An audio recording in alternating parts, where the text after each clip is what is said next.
నమస్కారం, welcome to I dream ధర్మ మార్గం విత్ విజిత కార్యక్రమానికి స్వాగతం. అయితే దీపావళి అనగానే దీపాల కాంతులతో వెలిగిపోయే ఒక రోజుగా చెప్పుకోవచ్చు. అయితే శాస్త్ర ప్రకారంగా కనుక తీసుకుంటే దీపావళి పండగ అనేది 5 రోజులుగా జరుపుకునే ఒక సాంప్రదాయం అయితే ఉంది. కానీ ప్రస్తుత రోజుల్లో చూసుకుంటే ప్రతి ఒక్కరు కూడా 5 రోజులుగా కాకుండా 3 రోజులుగా రాను రాను ఒక్క రోజుగా జరుపుకునేలా మారిపోయింది. అసలు ఎందుకు ఇలా అవుతోంది? నిజంగా దీపావళి 5 రోజులు జరుపుకుంటేనే లక్ష్మీ అమ్మవారి అనుగ్రహం అనేది పొందుతామా? ఇలాంటి మరిన్ని విషయాలు ఇప్పుడు అమ్మతో మాట్లాడబోతున్నాం. ప్రస్తుతం నాతో పాటు ఉన్నారు భారతీయం సత్యవాణి గారు, మనందరికీ ఎంతో సుపరిచితులు. ఇంకెందుకండి ఆలస్యం, అమ్మతో మాట్లాడేసి ఈ విషయాలన్నింటినీ కూడా అడిగి తెలుసుకుందాం. అమ్మ నమస్కారం. నమస్తే అమ్మా, శుభాకాంక్షలు మీకు. అమ్మ దీపావళి శుభాకాంక్షలు అమ్మా. శుభాకాంక్షలు. థ్యాంక్ యూ అమ్మా. అమ్మ దీపావళి ఒకప్పటి రోజుల్లో తీసుకుంటే దీపావళి 5 రోజులుగా జరుపుకునేవాళ్ళు అని చెప్పి నేనైతే విన్నాను. కానీ ప్రస్తుత రోజుల్లో రాను రాను 3 రోజులుగా ఒక్క రోజుకే ఎక్కువగా ప్రాధాన్యత ఇస్తున్నారు. అమావాస్య దీపావళి రోజు మాత్రమే. ఎందుకు ఇలా అయిపోతుందంటారు? అసలు నిజంగా 5 రోజులు జరుపుకోవాలి అని అంటే మనం ఏ రోజు ఎలాంటి కార్యక్రమాలు ఆచరించాల్సి ఉంటుంది? అసలు దీపావళి పండుగ 5 రోజులు 3 రోజులు అని కాదమ్మా. దీపావళి పండుగ దసరా పండుగకు కొనసాగింపు. ఓకే. దీపావళి పండుగ రోజు మనం ఏ పూజ చేస్తాం? లక్ష్మీ పూజ. మరి దసరాలప్పుడు ఎవరిని పూజ చేసాం? అమ్మవారి పూజే, దుర్గా అమ్మవారు. ఇంకో అమ్మవారికి కూడా చేసాం. ఎవరు? సరస్వతి. మూలా నక్షత్రం రోజు అవును సరస్వతి అమ్మవారికి పూజ చేసాం. అవునమ్మా. మెయిన్ గా ఎవరికి చేసాం? శక్తి స్వరూపుడైనటువంటి పార్వతీ అమ్మవారి పూజలు వివిధ రూపాల్లో కొలుచుకున్నాం. అవును. మరి లక్ష్మీ సంగతి ఏమిటి? ఆ లక్ష్మీదేవి పూజే ఇప్పుడు జరుపుకుంటున్నాం. కాబట్టి దసరా పండుగకు కొనసాగింపే దీపావళి. కానీ ఈ సంగతి చాలా మందికి తెలియదమ్మా. అందుకని సరస్వతి పూజ రోజున చాలా పెద్ద ఎత్తున చేసుకుంటాం. మూలా నక్షత్రం. అవునమ్మా. ఆ సమయంలో లక్ష్మీ అవతారంగా మనం ఊరికి కొలుచుకుంటాం. కానీ లక్ష్మీ పూజ ఘనంగా ఎక్కడ జరుపుకుంటాం? ప్రత్యేకంగా లేదమ్మా. ప్రత్యేకంగా అసలు పోషణకర్త ఆవిడే కదా. మరి ఆవిడకి జరుపుకోకపోతే ఎట్లా? అందుకని అమ్మవారు, లక్ష్మీ అమ్మవారు అంటే ఎవరు? ప్రకృతి. అందుకని ప్రకృతికి ప్రతీక అయినటువంటి లక్ష్మీ అమ్మవారి యొక్క పూజ దీపావళి పండుగ రోజు జరుపుకుంటాం. నువ్వు అన్నట్టుగా 5 రోజులు కాదు, ముఖ్యంగా 3 రోజులు ఎక్కువగా గుర్తొస్తుంటాయి మనకి. అవునమ్మా. ధనత్రయోదశి. ధనత్రయోదశి అంటున్నావు. దేనిని ధనం అంటారు? కూడా ఇప్పుడు డబ్బు అంటేనే దేన్ని మనం సృష్టించుకున్న రూపాయల అంతే కాదు కదా. దేనిని సంపద అంటారు, దేనిని ధనం అంటారు. ఆ ధనత్రయోదశికి ఏమిటి మూలం? ఈ ధనవంతం మనకి ఎక్కడి నుంచి వస్తుంది? అమ్మవారి దగ్గర నుంచి. అమ్మవారి ఎట్లా ఇస్తుంది? నువ్వు 100 రూపాయలు ఎవరు తయారు చేస్తున్నారు? 100 రూపాయల నోటు, 500 రూపాయల నోటు, లేకపోతే కాయిన్స్ ఎవరు తయారు చేస్తున్నారు? మనుషులే కదా. అవును. ఆ తయారు చేసినట్టు రూపాయి నోటుని భూమిలో పాతి పెడితే మళ్ళీ 100 రూపాయలు పుడతాయా? పుట్టవు కదా. కాబట్టి దీని తయారీ మనిషి తయారు చేస్తున్నాడు. అది మనుషులు తయారు చేసే సంపద అది. కానీ దైవ సంపద అనేది ఒకటి ఉందిగా. ఏదది? ఒక గుప్పెడు విత్తనాలు నువ్వు పొలంలో చల్లితే కొన్ని 100 బస్తాలతో తెచ్చుకుంటున్నావు. నువ్వు ఒక గోవును పెంచితే కొన్ని 1000 గోవులు అవుతున్నాయి. ఒక విత్తనం నాటితే ఆ విత్తనాల ద్వారా ఎన్నో వృక్షాలు పెరుగుతున్నాయి. ఇది దైవ సంపద. మానవుడు సృష్టించినటువంటి సంపద ఏదైతే ఉందో, మనం తయారు చేసుకున్న నోట్ల మీద మనం ప్రేమను పెంపొందించుకుంటూ అసలు ఆధ్యాత్మిక సంపద అనేది ఒకటి ఉన్నదని మర్చిపోతున్నాం. కాబట్టి అటువంటి ప్రకృతికి ఒదిగి ఉండడం ఎలాగో, ఆ ప్రకృతికి విఘాతం కలిగించకుండా, ఆ ప్రకృతిలో వికృతి చేష్టలు చేయకుండా మనల్ని మనం తడిమి చూసుకోవడానికి వచ్చే పండుగలు ఇవన్నీ కూడా మనలో ఒక ఆధ్యాత్మిక చైతన్యాన్ని, సామాజిక చింతనను, ఆరోగ్యవంతమైన వాతావరణాన్ని మనలో పెంపొందించడానికి మన మహర్షుల చేత ప్రకృతికి ముడివేసి వచ్చినవే మన పండుగలు.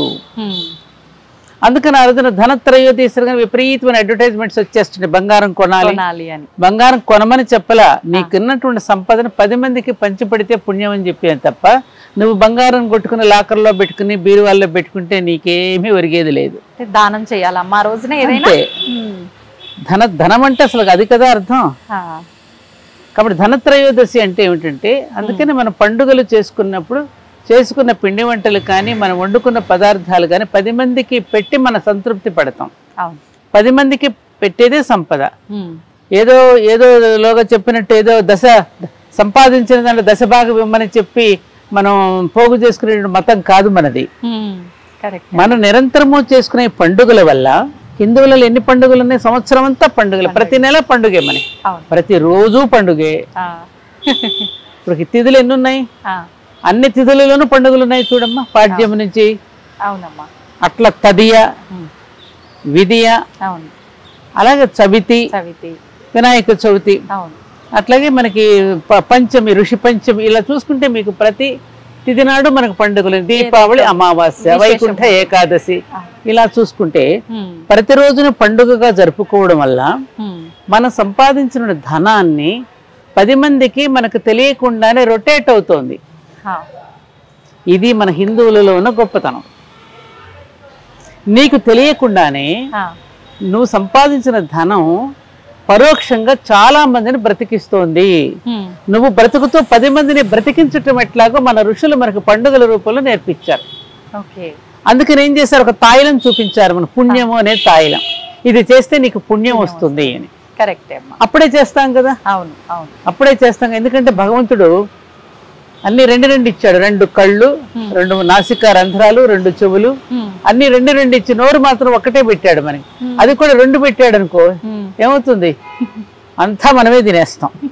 అందుకని సూచనగా నోరు మాత్రం ఒక్కడే పెట్టి ఎదుటివాడి నోటికి కూడా అందించమని చెప్పడానికి మనకి పండుగల రూపంలో 10 మందికి పంచిపెట్టేటటువంటి గొప్ప సంస్కృతిని పండుగల రూపంలో అందించారు. మీరు పల్లెటూర్లకు వెళ్ళండి, పండుగలు, సంక్రాంతి, దీపావళి పండుగలు కనుక చూస్తే గ్రామంలో ఉండే అన్ని వృత్తుల వాళ్ళని భోజనాలకి పిలిచి అందరూ కలిసి భోజనం చేస్తారు. ఇప్పుడు మన కులాలతో కుమ్ములాడుకుంటున్నాం, కానీ ఆ కుల వృత్తులలో ఉన్న గొప్పతనాన్ని గుర్తించటల్లా. ఆ వృత్తుల వల్లే మనం జీవించగలుగుతున్నాం. కరెక్టే. ఈ కుల వృత్తులలో ఉన్న వాళ్ళు ఏ ఒక్కరు లేకపోయినా మనకు జీవితం నడవదు, గడవదు. అవునా కదా? సృష్టి కూడా నిలవదు అసలు. అందుకని అందరినీ ఆదరించడం కోసం, అందరినీ గౌరవించుకోవడం కోసం, పరస్పరం సహకరించుకోవడం కోసం పండుగల రూపంలో సామూహికంగా భోజనాలు చేసి మనం వండినటువంటి పదార్థాలు అందరికీ పంచిపెట్టుకుంటూ ఆనందంగా చేసుకోవడాన్ని పండుగ అంటారు. అటువంటి పండుగలు దీపావళి పండుగ అనేటువంటిది చాలా ముఖ్యమైనటువంటి పండుగ. కానీ ధనత్రయోదశి రోజున మనం పిచ్చిగా బంగారపు కొట్లకు ఎగబడి అనవసరంగా దాన్ని పోగు చేసుకుని అనవసరంగా ఇక్కట్లు కొని తెచ్చుకోవడం కోసం కాదు. ఆ బంగారం కొనడానికి మళ్ళీ భర్తల్ని ఇబ్బంది పెట్టడం, ఆ భర్తలు మళ్ళీ లంచాలు తీసుకోవడం, రకరకాలు, మళ్ళీ నగలన్నీ వేసుకుని ఏం చేస్తారు, 10 మందిలో ఇంకా కొంతమందిలో అసూయని పెంచడం, ఇంతే కదా జరిగేది.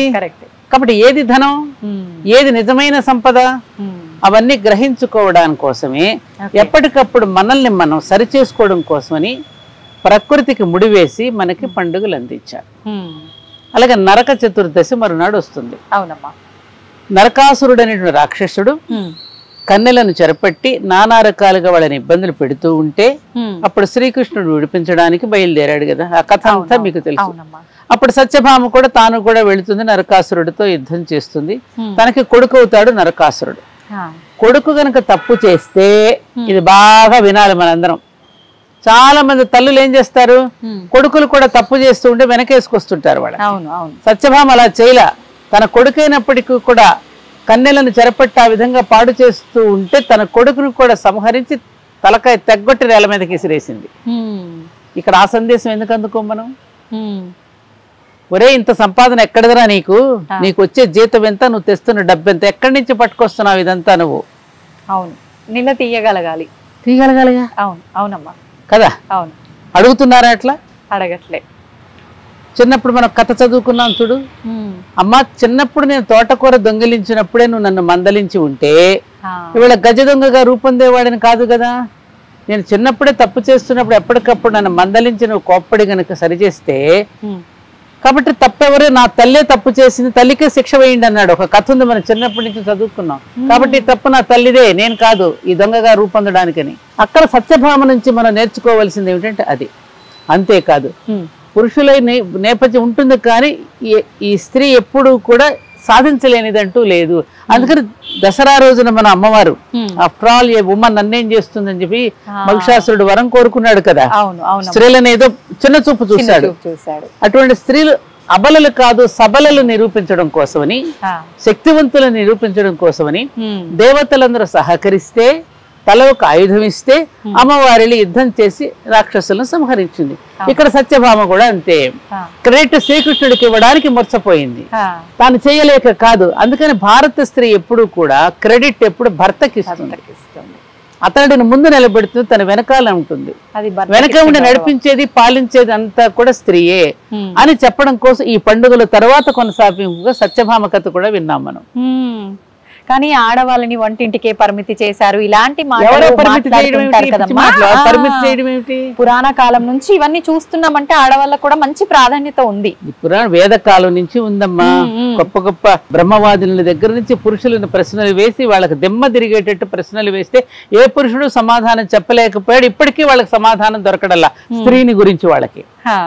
అందుకని నా స్త్రీ స్వాతంత్రం అర్హత అంటే ఆవిడకి స్వాతంత్రం లేదని కాదు అర్థం, ఆమెకు రక్షణ అవసరం. ఆవిడ చక్కగా ప్రోత్సాహం, ఆమెకు రక్షణ నువ్వు ఇస్తున్న కొద్దీ ఆవిడ నీకు సేవించుకుంటుంది అని అన్నారు తప్ప ఆమెకు స్వాతంత్రం లేదని ఎవరు చెప్పారమ్మా? ఇప్పుడు ఎంతమంది స్త్రీలను చూస్తున్నాం మనం. అవునమ్మా, ముచ్చటేస్తోంది, బ్రహ్మాండమైనటువంటి పనులు చేయగలుగుతున్నారు.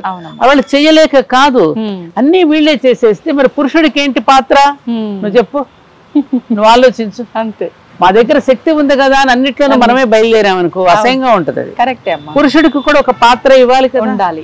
అతనిని సమర్థుడిగా తయారు చేసి సమాజానికి అప్పగిస్తుంది స్త్రీ, వెనకాల ఉండి నడిపిస్తుంది.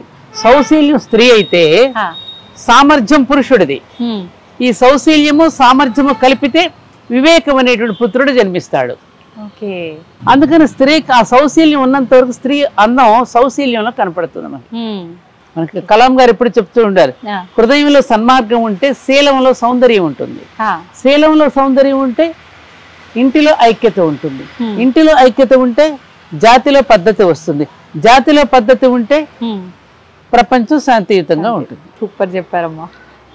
అది శీలంలో ఉన్నది సౌందర్యం. అది ఆ సౌందర్యాన్ని మనం బట్టబయలు చేసుకుని బాహ్య సౌందర్యం కానీ అంతః సౌందర్యం, పైగా మన ఆత్మ సౌందర్యానికి ఎక్కువగా మనం ప్రాధాన్యత ఇచ్చింది మన ఈ భరత భూమి.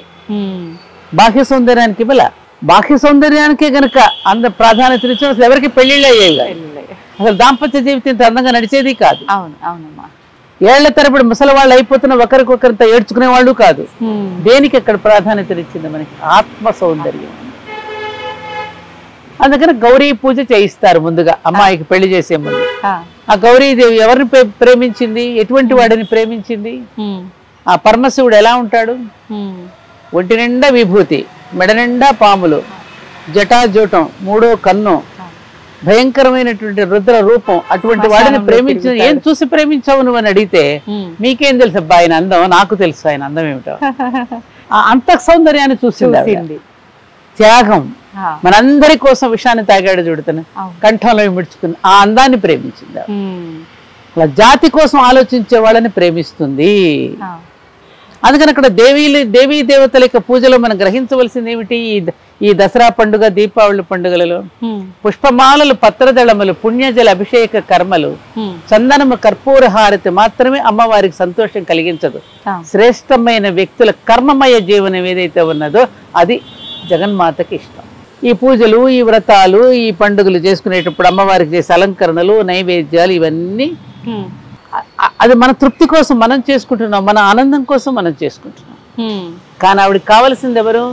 శ్రేష్ఠ వ్యక్తులు కావాలి, ధర్మాన్ని ఆచరించే వాళ్ళు కావాలి. ఇందాక నువ్వు ధర్మ మార్గం, ఆ ధర్మ మార్గంలో మనల్ని నడిపించడం కోసం అని చెప్పి పండుగల రూపంలో ఇలా పెట్టి మనల్ని ఎప్పటికప్పుడు మేలు కొలుపుతూ ఉంటాయి అన్నమాట. ఇవి గుర్తు చేసుకుంటూ ఉంటాయి. వినాయక చవితి రోజు నా కథ చదవడం ద్వారా 10 మందికి వినిపించడం ద్వారా ఏమి నేర్చుకున్నాం? తల్లిదండ్రులను పూజించడం ఎలాగో నేర్చుకున్నాం. దొరికిన సొమ్ముని మనం దాచుకోకుండా ప్రభుత్వానికి ఎలా అప్పగించాలో సమంతికి మనం కథ ద్వారా నేర్చుకున్నాం. గణపతి కుమారస్వామి యొక్క గాథను వింటుంటే సైన్స్ కి సైంటిస్టులకి ఉన్నటువంటి సామ్యాన్ని నేర్చుకున్నాం. అలాగే దేవీ నవరాత్రులు, దేవీ భాగవతాన్ని, మనలో ఉన్న శక్తిని జాగృతం ఎలాగో నేర్చుకున్నాం. అలాగే దీపావళి పండుగ రోజున కూడా ఒక దీపాన్ని వెలిగిస్తే ఆ దీపం ద్వారా కొన్ని వేల దీపాలు వెలుగుతాయి. అదే నువ్వు కరెంటు బల్బుతో మరొక కరెంటు బల్బుని వెలిగించలేవు. అది ఈ దీపాన్ని మరొక దీపంతో వెలిగించగలదు. అలా వేల దీపాలు వెలిగించగలవు. అంటే ఏమిటి? ఒక జీవితాన్ని ఉదాహరణగా తీసుకుని ఒక లాల్ బహదూర్ శాస్త్రిజీ, అబ్దుల్ కలాం, అంబేద్కర్, రుద్రమదేవి, ఝాన్సీ లక్ష్మి, రకరకాలుగా ఎంతో మంది గొప్ప గొప్ప మహానుభావుల జీవిత చరిత్రలు చదువుతున్నప్పుడు మనం కూడా అలా తయారు కావాలని అనుకోవడం మరో దీపం వెలగడం. అంటే ఒక జీవితాన్ని ఉదాహరణగా తీసుకుని మరొక జీవితం గొప్పగా వెలుగొందడమే. అదే దీపావళి యొక్క సమూహం కూడా మనకి ఒక దీపాన్ని వెలిగిస్తే ఆ వెలిగిన దీపం మరొక దీపాన్ని వెలిగించుకునే అవకాశం ఇస్తుంది. కానీ ఆ దీపాల వరుసలో ఇంతమంది గనక జాతి తయారైతే ఆ జాతి ఎంత గొప్పగా వెలుగొందుతుందో. అవునమ్మా, అందరూ ముందుకు రావాలి.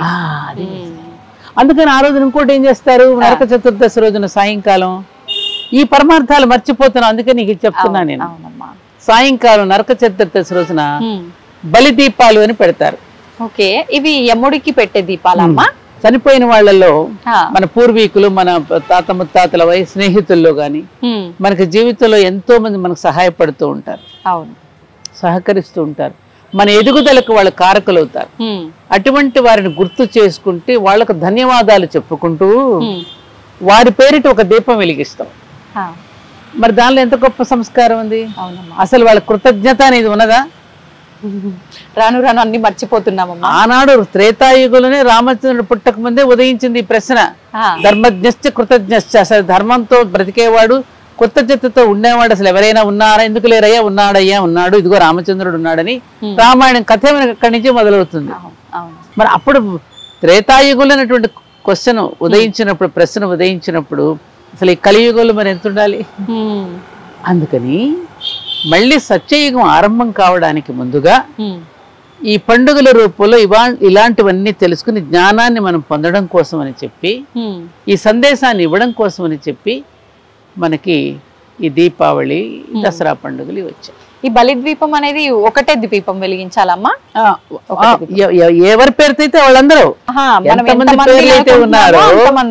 మా నాన్నమ్మ ఇంత బాగా చేసేది. మా నాన్నమ్మ లేకపోతే నేను అసలు చదువుకునేదనే కాదు, చదువుకునేవాడనే కాదు. మా అమ్మమ్మ నాకు ఇలా సహకరించిందండి. మా తాతగారు నా చదువు కోసం అని ఎంత ఇబ్బంది పడ్డారు. మా తల్లి, మా తండ్రి, ఎంతో మంది. అలాగే స్నేహితుల్లో ఉంటారు కొంతమంది, ఎంతో మంది స్నేహితులలో సహకరించే వాళ్ళు ఉంటారు. వాళ్ళందరినీ తలుచుకుంటూ అలా ఎన్ని దీపాలైనా పెట్టు నువ్వు, వాళ్ళందరినీ తలుచుకుంటూ వాళ్ళకి ఒక నమస్కారం చేసుకుని పెడతాం.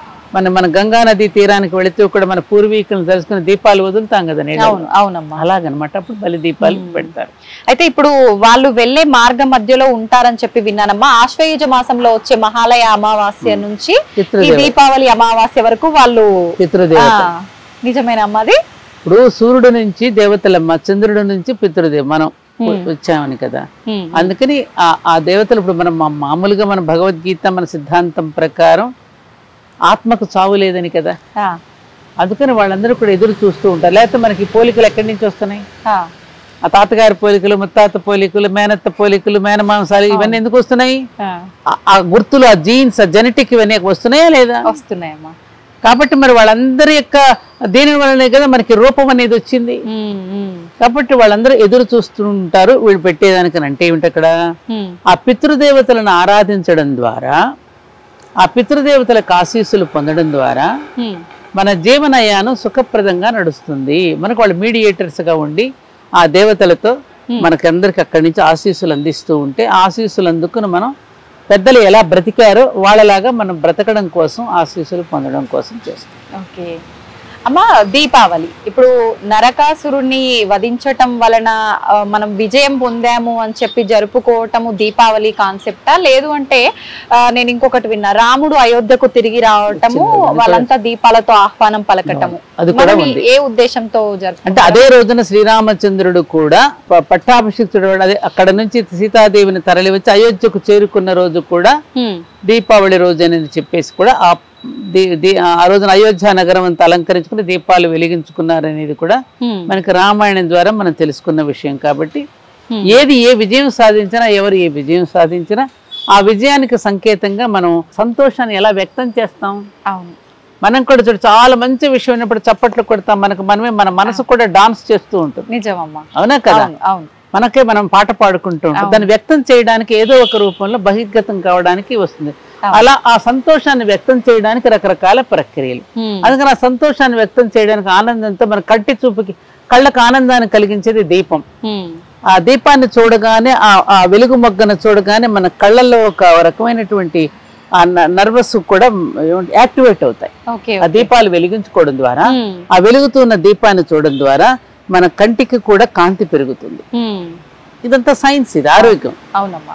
అట్లాగే ఆనందాన్ని వ్యక్తం చేసుకోవడానికి ఇదిగో ఇప్పుడు ఇది మనం పెట్టుకున్నది, శాస్త్రంలో ఎక్కడ లేదు, కానీ ఈ మనుషులు మనం చక్కగా తయారు చేసుకునే తారాజువలు ఉంటాయి కదా, చిచ్చుబుడ్లు, కాకర పువ్వొత్తులు, మతాబులు, ఇవన్నీ కాల్చుకొని చప్పట్లు కొడుతూ ఆనందిస్తాం.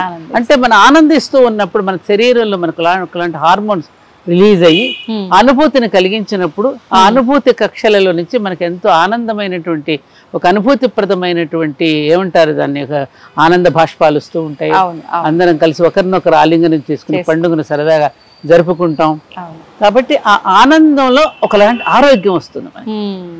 ఆనందంలో ఆరోగ్యాన్ని పొందడానికి కూడా ఆరోగ్య సూత్రాలను కూడా ఇందులో ఇనుమడింపజేశారు పండుగలలో. మళ్ళీ ఎందుకని ఆ పండుగల్లో మనం పెట్టే నైవేద్యాలు భగవంతుడికి ఇది ఇష్టమని చెప్పి ఆ పండుగల సమయంలో మనం చేసే పిండి వంటలు ఏవైతే ఉంటాయో ఒక్కొక్క పండుగకి ఒక్కొక్క రకమైనటువంటి పదార్థాన్ని పెట్టడం ద్వారా వర్షాకాలంలో మనకు వచ్చేటటువంటి వైరల్ ఫీవర్స్ అని రకరకాల అనారోగ్య సమస్యలు వాటన్నింటినీ కూడా మనం పోగొట్టుకోవడానికి కావలసినటువంటి ఔషధాలతో కూడినటువంటి వాటిని మన చేత భుజింపచేసి మనల్ని ఎప్పటికప్పుడు ఆరోగ్యవంతులు చేయడానికి, సౌభాగ్యవంతులు చేయడానికి ఇలా పెట్టారు. అమ్మ, దీపావళి రోజు నివాళులు అని చెప్పి ఇస్తూ ఉంటారు. అది ప్రాంత ఆచారంగా కొన్ని దగ్గరలో ఉంటుంది. నివాళులు అంటే ఇంట్లో మగవారిని కూర్చోబెట్టి నివాళులు ఇవ్వటం, ఇదంతా ఎక్కువ తెలంగాణ ప్రాంతంలో. పిల్లలకి మాకుండేది, పిల్లలకి మన దీంట్లో ఉమ్మెత్తకాయలు అంటారు చూసి. అవునమ్మా. ఉమ్మెత్త కోసి దీపం వెలిగించి పెట్టి గుమ్మటం తయారు చేసి పిల్లల చుట్టూ తిప్పేసి దిష్టిలాగా పిల్లల చుట్టూ తిప్పి వేలాడేస్తారు. మీరు నువ్వు అన్నట్టుగా ఈ పండుగలన్నీ ఒక్కొక్క ప్రాంతానికి ఒక్కొక్క సంప్రదాయం. అవునమ్మా, కరెక్ట్. అయితే అమ్మా, ఆ రోజు స్నానం చేసే విధానం కూడా, అంటే ఒంటికి నలుగు పెట్టుకొని నువ్వుల నూనె ఇదంతా కూడా నువ్వుల నూనెలో లక్ష్మీదేవి ఉంటుందని, నువ్వుల నూనె శరీరానికి మర్దన చేస్తే మన శరీర కోశాల్లో ప్రతి నాడులలోకి ద్వారా వెళ్ళి ఆ నువ్వుల నూనె పెట్టుకున్న తర్వాత మనం ఆ సునపిండితో నలుపుకుని స్నానం చేయడం ద్వారా మళ్ళీ బాడీ యాక్టివేట్ అవుతుంది. మనలో ఉన్న ఏమంటారు డీటాక్సిన్ ఇది అంటారు కదా, అవన్నీ పోగొట్టడం కోసం అని చెప్పి మాడుకు నువ్వుల నూనెతోనే పిల్లలకి చక్కగా మర్దన చేసి నరక చతుర్దశి రోజున తలస్నానం చేసి, నరక చతుర్దశి రోజున తలస్నానం చేస్తారు. అందుకని నువ్వుల నూనెకి ఆ ప్రాముఖ్యత, లక్ష్మీదేవి అందులో ఉంటుంది. ఇప్పుడు పిల్లలు అడుగుతారు, ఇప్పుడు ఈ కాలంలో చెప్పడం పర్సానిఫికేషన్ అమ్మ, ఒక సంపద, ఒక దీనికి ఒక పేరు పెట్టాం మనం. భూమాత అన్నాం, గోమాత, తిరుగాడే గోమాత ఉన్నది, ప్రకృతి మాత, భారత మాత. అంటే ఒక దీనికి ఒక పర్సానిఫికేషన్ అనమాట. అంటే ఏంటి, ఒక ధర్మం అనేటటువంటిది ఎలా ఉండాలంటే రాముడుగా దిగి వస్తే ధర్మం అంతే. చెట్టు తత్వం పండులో దిగి వచ్చినట్టుగా, చెట్టు తత్వం ఒక పువ్వులో దిగి వచ్చినట్టుగా సృష్టిలో ఉన్న ఒక తత్వం అంతా ఒక దాంట్లో దిగి వస్తుంది కదా. ఆ తత్వానికి మన మాతృస్వరూపంగా భావించుకుని పూజ చేయటం అనేటువంటిది మనకి సంప్రదాయంగా వచ్చింది. అలా అయితేనే మనకు అర్థం అవుతుంది కదా. అందుకని లక్ష్మీదేవి నూనెలో ఉంటుంది అని అంటే అక్కడ ఏమిటి, లక్ష్మి అంటే ఏమిటి, సంపద. దానిని మనం ఆచరించడం ద్వారా ఏం జరుగుతుంది మనకి, ఆరోగ్యం అనేది, ఆరోగ్యమే మహాభాగ్యం అని ఎందుకన్నారు, సంపదేగా మరి. అవునమ్మా. అందుకని ఆ సంపదను ఈ వివిధ రూపాలలో మనకు గోచరింపచేటట్టు చేశారు. అందుకని ఆ తిల దీపాలు వెలిగించడం ద్వారా ఆ దీపం వెలుగుతూ ఉన్నప్పుడు ఆ దీపంలో ఉన్నటువంటి నూనె హరించుకుపోతూ ఉన్నప్పుడు ఆ దీప ఆయిల్లో ఉన్నటువంటి ఆ ఇదైతే ఉన్నదో ఏమంటారు దాని ఔషధ గుణాలు, అది వాతావరణంలోకి వెళ్ళి వాతావరణం బాగుంటుంది. దీపాలు వెలిగించడం కూడా నువ్వుల నూనెతోటే వెలిగించాలా? నువ్వులు ఎక్కువగా మనం నువ్వుల నూనెతోనే వెలిగిస్తాం. ఆవు నెయ్యి, ఎంతమంది ఆవు నెయ్యి పెట్టగలుగుతారు? అమ్మ, మరి దీపావళి రోజు శాస్త్ర ప్రకారంగా ఆచరించాల్సిన నియమాలు ఏంటమ్మా? ఆ రోజు మనం లక్ష్మీ అమ్మవారి పూజ అయితే ఏంటి, ఇంకా ఎటువంటి ఆచారాలు ఉంటాయి? ఒకటమ్మా, ఈ ఆచారాలు వ్యవహారాలు వచ్చేసరికి ఇదే ఇథెంటిక్, ఇలాగే ఆచరించాలి అని మనం ఏది చెప్పలేం. ఇందాక నువ్వు అన్నట్టుగా ప్రాంతాల వారీగా ఒక్కొక్క ప్రాంతానికి ఒక్కొక్క ఆచారం ఉంటుంది. మెయిన్ గా మన దీపాలు అనుకున్నాం, దీపాలు అనగానే మట్టి ప్రమిద, అది భూమికి ప్రతీక. భూమి ఒక ప్రమిద మీద ఇంకొక ప్రమిద పెడతాం, రెండు వెలిగించి భూమి మీద పెట్టి మన అంటే మన దేహానికి ప్రతీక ప్రమిద. దాంట్లో ఉండేటటువంటి ఆయిల్ మన మనసు, ఆ ఒత్తి మన బుద్ధి. ఓకే. ఆ బుద్ధి వెలుగుతూ ఉన్నంతసేపు అరే నీకు బుద్ధి ఉందా లేదా అంటాం మనం. అవును. ఆ బుద్ధి వెలగాలిగా, అది వెలుగుతూ ఉంటే అవతల వాడికి కూడా ఆనందం. అవును. ఆ వాతావరణంలో ఒక రకమైనటువంటి ఒక పరిశోధన జరుగుతుంది. ఆ దీపాలను చూస్తున్నప్పుడు మనకు ఆనందం కలుగుతుంది. రెండోది ఏమిటంటే అందరం కలిసిమెలిసి పండుగలు ఒక కలివిడితనం ఏర్పడుతుంది. ఆడపిల్లలు చక్కగా పట్టు పరికిణి వేసుకుని ఓణి వేసుకుని చక్క వాలుజడ వేసుకుని ముగ్గులు దీపాలలో సవరిస్తూ పెట్టుకుంటూ పోతూ ఉంటే ఇల్లు ఎంత కళకళలాడుతుంది. అవునమ్మా, ఎంత ఆనందంగా ఉంటుంది. నిజంగా నువ్వు ప్యాంటు షర్ట్ వేసుకుని దీపం పెట్టి ఎలా ఉంటుంది, అదే ఒక చక్కగా చీర లంగా జాకెట్టు వేసుకుని మంచి జడ వేసుకుని బొట్టు పెట్టుకుని చేతులకి గోరింతాకు పెట్టుకుని పాళ్ళకి పాదాలను పెట్టుకుని అమ్మాయిని చూస్తే ఎలా అనిపిస్తుంది మనసుకి. అమ్మవారే తిరుగుతుంది అన్న కదా. అవును, అమ్మవారి. అందుకని అమ్మాయి పుట్టగానే ఎవరితో పోలుస్తారు, మా ఇంటికి లక్ష్మీదేవి వచ్చి. మరి ఎందుక లక్ష్మీ కళను ఎందుకు పోగొట్టుకుంటున్నాం? అవునమ్మా, లక్ష్మీ కళ మంచిదా ప్రేత కళ మంచిదా? లక్ష్మీ కళే మంచిది. మరి ప్రేత కళతో ఎందుకు కనపడాలి మనం, లక్ష్మీ కళతో ఎందుకు కనపడాలి? ఫ్యాషన్ అన్నమ్మా రోజు రోజుకి. అదే అదే ఫ్యాషన్ ప్యాషన్ రెండు వచ్చినాయి. అదేమ్మా పండుగలు. అయితే అమ్మా ఆ రోజు ప్రత్యేకించి చిన్న చిన్న వ్యాపార సంస్థల నుంచి చిన్న బండి పెట్టుకున్న వాళ్ళ దగ్గర నుంచి పెద్ద వ్యాపారస్తుల వరకు కూడా చాలా ఘనంగా జరుపుకుంటారు లక్ష్మీ పండుగ అనేది. ఆ రోజు ఎక్కువగా చూస్తే మార్వాడీస్ ఇంకా ఘనంగా చేసుకుంటారు. ఎందుకనమ్మా? ఆ రోజున వాళ్ళు ఉంటాయి కదా ప్రతి సంవత్సరం వేసే లెక్కలని దస్తావేజ్ ఏమంటారు దాన్ని, పట్టి రాసుకుంటారు కదమ్మా. వాటన్నింటిని సరిది ముగించి కొత్త పుస్తకం మళ్ళీ తెరిచి ఆ సంవత్సరం లెక్కలన్నీ రాసుకుని అదేను కదా ధనత్రయోదశి, ధనం. లక్ష్మి అంటేనే ధనంతో మనం పోల్చుకుంటాం కదా. జ్ఞానంతోనేమో సరస్వతి, శక్తి ఏమో గౌరీదేవి. అందుకని మనం ఏమంటాం ప్రొద్దున్నే లేవగానే కరాగ్రే వసతే లక్ష్మి, కరమధ్యే సరస్వతి, కరమూలేతు గౌరీచ, ప్రభాతే కరదర్శనం. ఈ మూడు మనలో ఉన్నాయి కదా. ఇప్పుడు మాట్లాడుతున్న సౌండ్ సరస్వతి, కనిపిస్తున్న రూపం లక్ష్మి, నడుస్తున్నటువంటి శక్తి గౌరీదేవి. మన దేహంలో లేవా? శక్తి లేకపోతే నువ్వు నడవగలవా? లేదమ్మా. సౌండ్ లేకపోతే నువ్వు మాట్లాడగలవా? లేదు. రూపం లేకపోతే నువ్వు నిలవగలవా? లేదు. అందుకని సృష్టికర్త్రి, స్థితికర్త్రి, లయకర్త్రి, మూడు ఆవిడే. అందుకని ముగ్గురికే జరిగింది పూజ. అంటే ఎవరికి ప్రాధాన్యత ఉన్నదమ్మా పండుగల్లో? పురుషుడికా స్త్రీకా? అమ్మవారికి, స్త్రీకే శక్తి. మరి అది గమనించుకోవాలి కదా. అవునమ్మా. అవునా కాదు? అవును. అది అమ్మా ఒకప్పటి కాలంలో ఇప్పుడు ఏదైతే టపాకాయలు పేలుస్తున్నామో అసలు వీటి బదులుగా ఏముండేదమ్మా? అంటే ఆ రోజు అలక్ష్మిని శబ్దం చేసి పంపించి లక్ష్మిని ఆహ్వానించే వాళ్ళము దీపాల వెలుగులతో అని చెప్పి అంటారు కదా. ఇప్పుడైతే రకరకాల లక్ష్మిని ఆహ్వానించట్లా, జ్యేష్ఠాదేవిని ఆహ్వానిస్తున్నాం. జ్యేష్ఠాదేవి తెలుసుగా? అవునా? లక్ష్మీదేవికి అక్కయ్య సోదరి. అవునా? అవును. ఒకసారి ఇట్లాగే లక్ష్మీదేవిని జ్యేష్ఠాదేవికి పోటీ పెట్టి వీళ్ళిద్దరిలో ఎవరు బాగున్నారు అని అడిగితే రుక్మిణి ఎవరు అనుకుంటా, ఎవరు సమాధానం ఎవరు చెప్పారు? రుక్మిణి అనుకుంటా. లక్ష్మీదేవి వస్తుంటే బాగుంది, జ్యేష్ఠాదేవి వెనక్కి వెళుతుంటే బాగుందని ఎక్కడ నొప్పించకుండా మాట్లాడింది. ఈవిడ వస్తుంటే బాగుంది, ఈవిడ వెళుతుంటే బాగుంది అంటే అర్థం ఏమిటి? ఆమెను పంపించాలి అని డైరెక్ట్ గా చెప్పకుండా అలా చెప్పింది. ఆ జ్యేష్ఠాలక్ష్మి అంటే ఎవరు? మనం దరిద్ర దేవత అని అలక్ష్మి అని మాట్లాడుకుంటాం. అందుకనే మనకి ఎక్కడ ఉంటుంది లక్ష్మి అని చెప్పారు? ఇంటి ముందు ఎవరైతే ముగ్గులు వేసుకుంటూ కళ్ళాపుచల్లి ముగ్గులు వేసుకుంటారు, ఏ ఇంట్లో అయితే గోవు తిరగాడుతూ ఉంటుందో, ఏ స్త్రీ అయితే ఉదయాన్నే లేచి తన పనులు ఇంటిని చక్కబెట్టుకుంటుందో అక్కడ లక్ష్మి ఉంటుందని కదా. అవునమ్మా.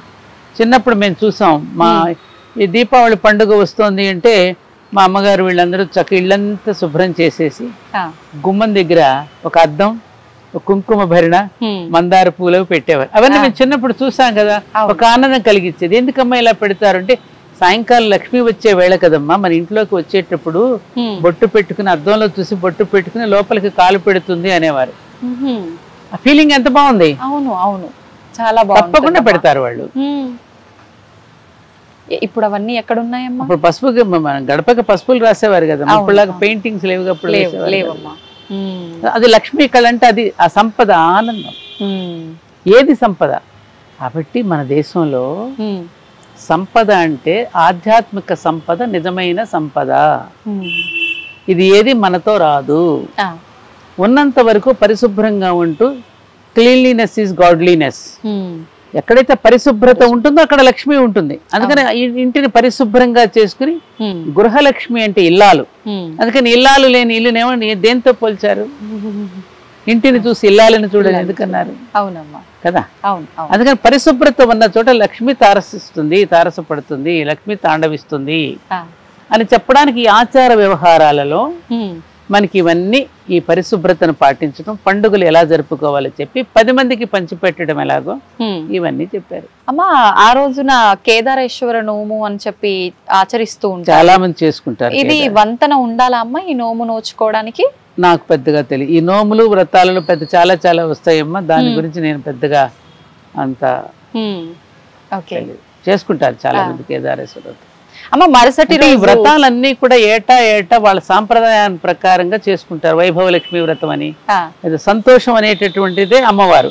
అందుకని సంతోషి మాత అని పేరు పెట్టారు. అందుకని సంతోషి మాత వ్రతం అని దాన్ని వ్రతంగా ఆచరించటం వల్ల ఒక ఉపాసన బలంతో వాళ్ళు కూడా అమ్మవారికి ఉన్నటువంటి లక్షణాలు వాళ్ళకు కూడా ఆపాదించుకోవడం కోసం పెట్టారు ఇవన్నీ. ఎందుకంటే బ్రహ్మ విష్ణు మహేశ్వరులే కదా, ఆ త్రిమూర్తులే కదా మనకి. ఆ త్రిమూర్తుల యొక్క వ్రతాన్ని కూడా అలా చేసుకోవడం ద్వారా, ఆ వ్రతాన్ని ఆచరించడం ద్వారా వాళ్ళు ఒక పొందేటటువంటి వాళ్ళు కోరుకున్నటువంటి కోరికలు కానివ్వండి, భగవంతుడి యొక్క అనుగ్రహం పొందడానికి వివిధ రూపాల్లో వాళ్ళు ఆచరిస్తారు.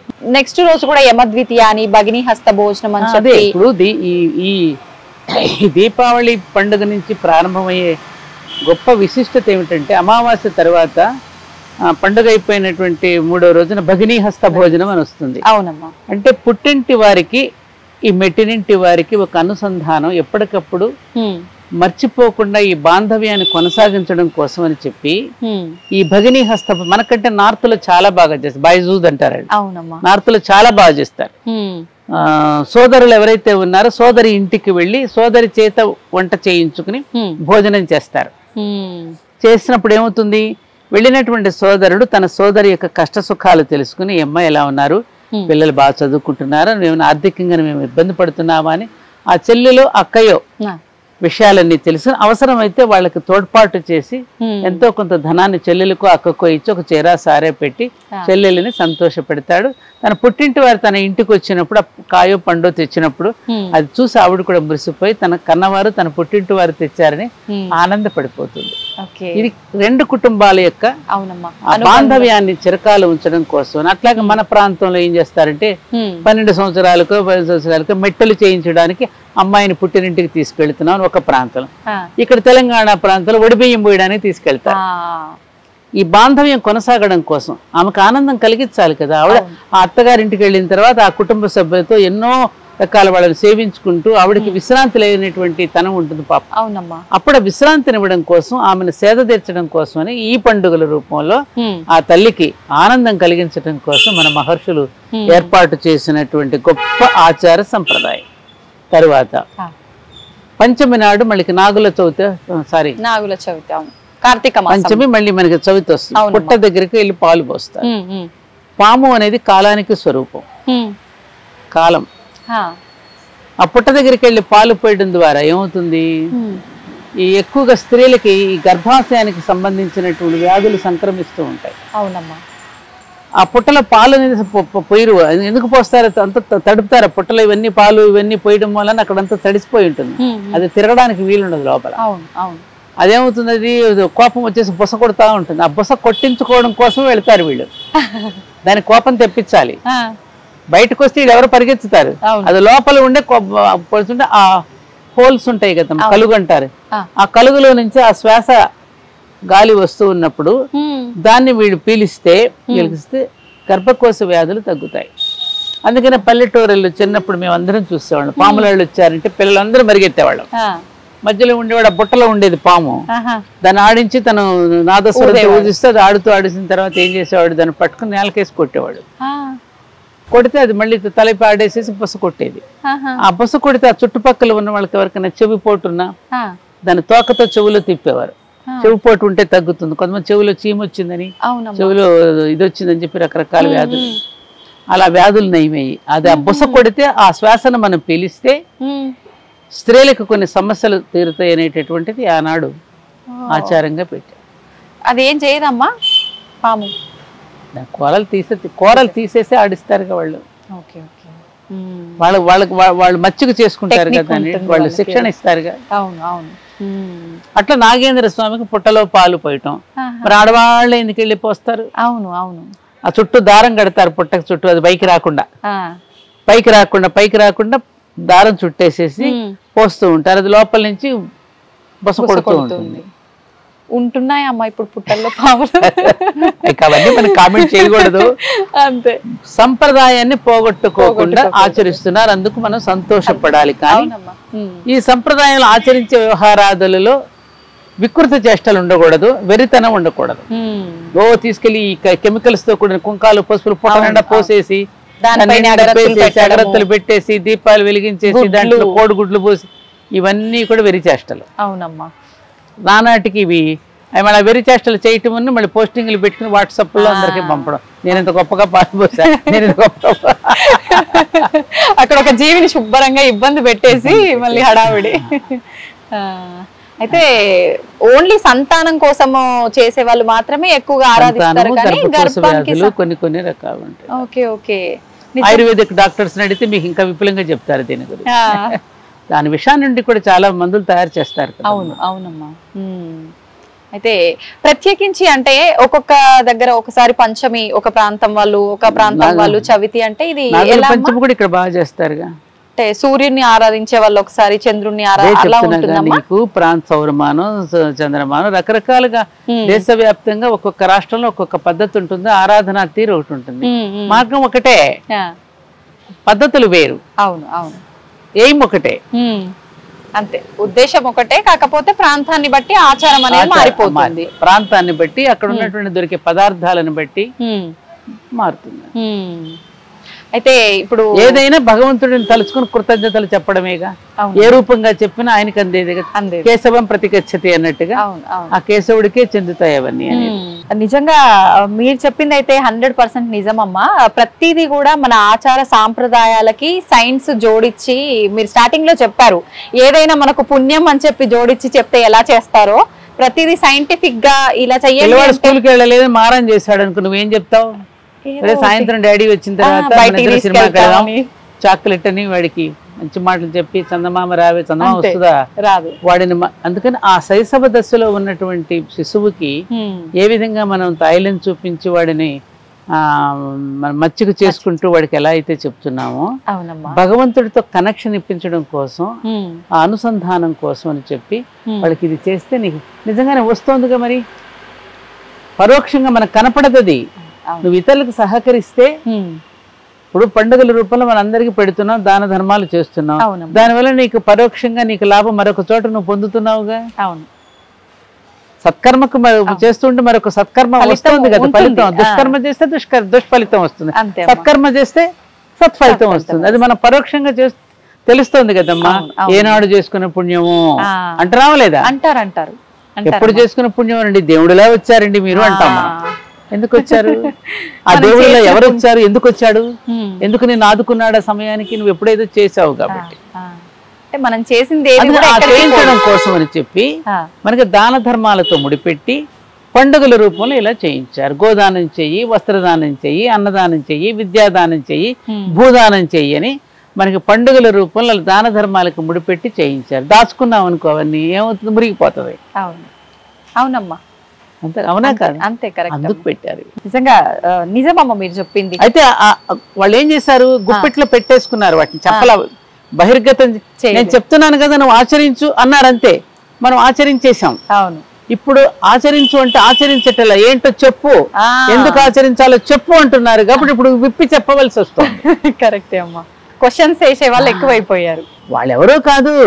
ఇప్పుడు నేను ఎప్పుడు అంటూ ఉంటాను, ఇప్పుడు పిల్లలంతా ఎంజాయ్ చేస్తున్నారు చూడు, పుట్టగానే అన్ని ఇన్స్టెంట్ గా దొరికేస్తున్నాయి వాళ్ళకి.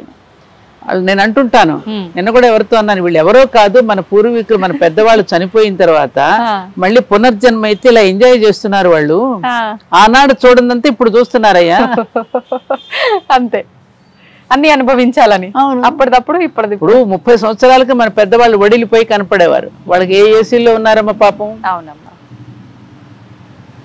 వాళ్ళకి ఏమన్నా డిష్ వాషర్స్ ఉన్నాయా? లేవు. వాషింగ్ మెషిన్స్ ఉన్నాయా? లేవు. ఏసీ రూముల్లో పడుకున్నారా? లేవు. ఎందుకని 40-30 సంవత్సరాలుగా పెద్దవాళ్ళుగా కనపడేవారు. బయట పెడితే కూరగాయలు ఇటు వడిలిపోతున్నాయి, ఇప్పుడు ఫ్రిడ్జ్ లో పెడితే ఫ్రెష్ గా ఉంటున్నాయి. ఇప్పుడు మనందరం ఫ్రిడ్జ్ లో పెట్టబడి ఉన్నాం కాబట్టి కొంచెం వయసు తెలియకుండా ఉంటున్నాం. అలా కష్టంతో జీవించిన వాళ్ళందరూ కూడా ఇప్పుడు ఈ జన్మలో హాయిగా అన్ని పుట్టగానే అనుభవించేస్తున్నారు, ఆనందపడుతున్నారని మనం సంతోషపడాలంతే. పోనీలే మన అమ్మమ్మ ఆడుకుంటోంది, మన తాతయ్య మళ్ళీ ఇలా ఎంజాయ్ చేసి భావించాల్సిందే. కానీ అమ్మా వాళ్ళు వడలిపోయినా ఈ వయసు తెలిసినా వాళ్ళున్నంత ఆరోగ్యంగా మాత్రం ఇప్పటి వాళ్ళం ఉండలేకపోతున్నామమ్మా. ఆ ఫుడ్ అయినా అంటే అది చెప్పడం కోసమే. అలా జీవించినప్పుడు వాళ్ళు ఎలా ఉన్నారు, ఇలా జీవిస్తున్నప్పుడు ఎలా ఉన్నారు, మళ్ళీ వీళ్ళకి అనుభవం కావాలిగా. అవును అవును. అందుకని నెక్స్ట్ అలా పుట్టాలనుకుంటారు, అలా పడతారు. ఇది ఒక సైకిల్ రా, ఇది ఒక సైకిల్. మనకి స్వానుభవం కావడం కోసం అని చెప్పి, మనమే తెలుసుకోవడం కోసం అని చెప్పి భగవంతుడు మనతో ఆడిస్తున్నటువంటి ఒక శిక్షణ, ఒక పాత్ర. తెలుసుకుంటే అంతే, తెలుసుకోకపోతే బాధ. నాకెందుకు వచ్చింది ఈ కష్టం, నేనే ఎందుకు పడాలి అంటాం మనం. నువ్వేంటి దిగొచ్చావా, నీకే ఎందుకు వచ్చిందంటే అదెందుకు గుర్తు చేసుకో. నీకు కష్టం వచ్చింది అంటాను తప్ప నీకు ఇచ్చిన సంతోషాన్ని గురించి ఎందుకు అనుకో. అవును, చూడు తమాషా మనిషి తనకిచ్చిన కష్టాలు ఏడ్చేస్తా, దేవుడు అన్ని నాకే పెట్టాడు. దేవుడు నీకు అన్ని ఇచ్చిన సంతోషం గురించి ఎప్పుడు చెప్పుకోలేదే. నిజానికి భగవంతుడు మనకి కష్టాల కంటే ఎక్కువ సుఖాలే ఇచ్చాడు, దాన్ని ఎప్పుడు చెప్పుకోం. దుఃఖం వస్తే మాత్రం బోరుమని ఏడ్చేస్తాం, దేవుడు అన్యాయం చేసిపోయాడు, అన్యాయం చేసి. ఏమీ అన్యాయం చేయలే, నువ్వు చేసుకున్న దానికి నువ్వు ఫలితం అనుభవిస్తున్నావు. ఈ సత్యం తెలియక కొట్టుకుంటున్నావు. ప్రతి ఒక్కరికి సుఖం కన్నా అందుకే కార్తీక మాసంలో ఈ నెల రోజులు, కార్తీక మాసంలో ఇది తెలియజేయడం కోసమే దీపావళి తర్వాత నెల రోజులు కార్తీక మాసం, దీపావళి మరుసటి రోజు నుంచి ప్రారంభం అవుతుంది. ఈ కార్తీక మాసం మొత్తం కూడా ఆధ్యాత్మికతకి, ఆరోగ్యానికి వారధి ఈ నెలంతా. ఇవన్నీ తెలుసుకోవడం కోసమే ఈ ఆధ్యాత్మికత. ఇప్పటి వరకు మనం ఏదైతే తాత్వికతను గురించి మాట్లాడుకున్నామో అవన్నీ తెలుసుకోవడం కోసమే వనాలలోకి వెళ్ళి ఆ వనభోజనాల పేరిట ఆ చెట్లు చేమల మధ్య ఒక్కొక్క చెట్టు యొక్క విశిష్టతని, దానిలో ఉన్న ఔషధ గుణాలని తెలుసుకుంటూ పిల్లలకి నేర్పిస్తూ, సాత్విక ఆహారాన్ని పరిచయం చేస్తూ, ఎటువంటి ఆహారం తీసుకుంటే నువ్వు ఆరోగ్యంగా ఉంటావో చెబుతూ, ఆ ఉసిరి చెట్టు కింద భోజనాలు చేసి, అవిశాకులలో భోజనాలు చేశారు తప్ప వన భోజనాలు చేయకుండా భవనాల్లో చేసుకుని వన భోజనాలు అంటే ఎలా కుదురుతుంది? ఇప్పుడు జరుగుతున్నది వన భోజనాలా, భవన భోజనాలా? భవన భోజనాలే అమ్మా. మరి అది వన భోజనం ఎలా అంటాం? మంచి రిసార్ట్ ఏదన్నా ఉందా, చూసుకున్నామా, అందరం ఒక దగ్గర కలిసి తిన్నామా. అప్పటికేమిటి వానప్రస్థంలో రాగానే వాళ్ళకు కూడా వనాలలోకి వెళ్ళిపోదామని, పిల్లలకి దూరంగా వెళ్ళిపోదామని వెళ్ళిపోయేవారు. ఇప్పుడే మనం ఓల్డ్ ఏజ్ హోమ్స్ అంటున్నాం. ఆ వనాలలోకి వెళ్ళి అలా అలా పూర్వీకులు మహాప్రస్థానాలా వెళ్ళిపోయి శరీరాలు విడిచిపెట్టేసేవారు. అటువంటి ఆధ్యాత్మికతను పొందడం కోసమే ఈ దామోదరుడు, కార్తీక దామోదరుడు అంటున్నాం మనం. దామము అంటే కట్టివేయడం, ఉదరం అంటే పొట్టను కట్టేసుకోమన్నారు. శ్రీకృష్ణుడిని రోడ్డుకి ఎందుకు కట్టేసింది? అల్లరి చేష్టలు తట్టుకోలేక. అల్లరి చేస్తుంటే రోడ్డుకి ఎందుకు కట్టేసింది? ఎందుకు కట్టేసింది? రోడ్డుకి అల్లరి చేస్తున్నాడని కట్టేసింది. కథగా చెప్పారు మనకి. మనం కూడా అల్లరి చిల్లరిగా అర్ధరాత్రి పూట తినకూడదు అన్ని తింటే రోగాలు వస్తాయని దామ ఉదరుడు, ఉదరాన్ని కట్టేసుకోరా ఈ కార్తీక మాసం అంతా. ఇటువంటి ఆహారాన్ని తినండి, సాత్విక ఆహారాన్ని. తెల్లవారుజామున లేచి నదికి వెళ్ళి స్నానం చేయండి. ఆ నదులలో మన ఋషులందరూ కూడా చక్క తపశక్తినంతా ఎక్కడ ధారపోయాలని చెప్పి నీళ్లలో వదిలి వెళ్ళారు. అందులో కనుక మీరు స్నానం చేస్తే ఆ పూర్వీకులు ఋషులు వదిలి వెళ్ళినటువంటి ఆ శక్తి మీ అందరికీ కూడా మీ శరీరానికి తగులుతుంది, శరీర రుగ్మతలు తగ్గుతాయి. వేకువజామునకు సరస్వతి సంచరించే వేళ ఆ సమయంలో స్నానం చేస్తారు. సూర్యుడు ఆహ్వానించడానికి దేవతలంతా బయలుదేరే సమయం అది. అప్పుడు నిద్రపోయే వాళ్ళని అసహించుకుంటారు, లేచి పనులు చేసుకునే వాళ్ళని ఆశీర్వదిస్తారని తెల్లవారుజామున స్నానం చేసి ఆధ్యాత్మిక అక్కడి నుంచి మొదలై గోపూజ, గో చుట్టూ ప్రదక్షిణ చేస్తే అక్కడి నుంచి వచ్చే ఓజోన్ శక్తి, తులసి చెట్టు ప్రదక్షిణ చేస్తే అటు నుంచి వచ్చే ఓజోన్ ప్రసారం, ఇవన్నీ కూడా గోపూజ, తులసి పూజ, తెల్లవారుజామున లేవడం, నదీ స్నానాలు చేయడం, వనాల్లోకి వెళ్ళడం, శివుడిని అభిషేకించడం, అటు కేశవుడిని కూడా పూజించడం, శివకేశవులకు భేదం లేదని చెప్పడం. ఇది మొత్తం ఆధ్యాత్మికతే ఈ కార్తీక మాసం. అమ్మా, శివుణ్ణి ఒక్కరిని ఆరాధించే వాళ్ళు కూడా ఉంటారు. అయితే శివకేశవులకు భేదం లేదు, ఇద్దరిని ఆరాధిస్తేనే ఈ మాసంలో ఇంకా రెట్టింపు ఫలితం పొందుతామంటారు. ఏ రకంగా ఆరాధించాలమ్మా? శివకేశవులు ఇద్దరు ఒకటే కదా, భేదం లేదు కదా. ఎలా భేదం ఉండదు? దేవుడు ఒక్కడే, ఆ చేస్తున్న పనిని బట్టి ఆయనకి ఆ పేరు వచ్చింది. కానీ భక్తులు మాత్రం శివుడి భక్తులు శివుడే గొప్ప అని, విష్ణు ఒక్కొక్కరికి ఒక్కొక్క దైవం ఇష్టం, అంటే ఆ తత్వం ఇష్టం. అవును, కొంతమందికి నిరాడంబరంగా జీవించడం అంటే ఇష్టం, శివతత్వం అది. అవును. కొంతమంది చాలా వైభవంగా జీవించాలనుకుంటారు, అది విష్ణుతత్వం. ఆ వైభవోపేతమైనటువంటి సృష్టిలో ఉన్న వైభవం అంతా కలిస్తే విష్ణుమూర్తి. ఈ సృష్టిలో ఉన్న వైరాగ్యం అంతా కలిపేసేసి ఒక ఏమంటారు, ఒక నిరాడంబరత అనేటటువంటిది నీకు శివుడు. అందుకని నీకు అయ్యప్ప స్వామి పూజలో కనపడుతుంది చూడు, భక్తులేమో శివుళ్ళలా ఉంటారు, స్వామినేమో విష్ణుమూర్తిలా అలంకరించుకుంటారు. అయ్యప్ప మాల కూడా చేతిలో విష్ణుమాల, తులసిమాల ఉంటుంది, రుద్రాక్షమాల ఉంటుంది. నామం కూడా అంతే, రెండింటిని కలిపి ఉంటుంది. ఒక పక్క చెయ్యి వయ్యారంగా పెడతాడు, ఒక చెయ్యి ఏమో ఇట్లా ఉంటుంది. అటు విష్ణువు శివుడిని కలిపి. అందుకని కార్తీక మాసంలో ఆ శివకేశ్వరులకు భేదం లేదు. అయ్యప్ప స్వామికి కూడా ఈ కార్తీక మాసంలోనే పూజలు జరుగుతూ ఉంటాయి. వాళ్ళంతా తెల్లవారుజామునే చన్నీళ్లలో స్నానం చేయడం, ఆ నల్ల బట్టలు వేసుకోవడం, ఆలయాలకు వెళ్ళడం, వాళ్ళ యొక్క ఇంద్రియాలను జయించడం కోసం అని చెప్పి నేల మీద పడుకోవడం. ఏమ్మా మరి తన ఒంటరిగా ఉండడం, వివాహం చేసుకున్న వాళ్ళు కూడా బ్రహ్మచర్యాన్ని పాటించడం. దేన్ని సూచిస్తోంది ఇది? జితేంద్రియుడు అవడం కోసం, ఇంద్రియాలను జయించడం కోసం. ఇవన్నీ ఆలోచిస్తే నీకేమనిపిస్తోంది? మన మహర్షులు పెట్టినటువంటి విధానాల వల్ల ఒక మనిషిని మనీషిగా, మానవుడిని మాధవుడిగా తీర్చిదిద్దడానికి చేసిన ప్రయత్నం అని అనిపించడం లేదా? అవునమ్మా, అనిపిస్తుందా లేదా? మరి అప్పుడే అనిపించినప్పుడు మనం ఏం చేయాలి? పాటించాలి, చేతులెత్తి నమస్కరించాలా లేదా? ఆచరించాలి కదా, అందుకు కదా పెట్టారు ఇవి. అవునమ్మా. కాబట్టి కార్తీక మాసంలో వనభోజనాలు చేసిన ఆ తినే పదార్థాలు ముఖ్యంగా గుమ్మడికాయ కూరకి, నేతి బీరకాయ పచ్చడి. ఎందుకని అంటారు?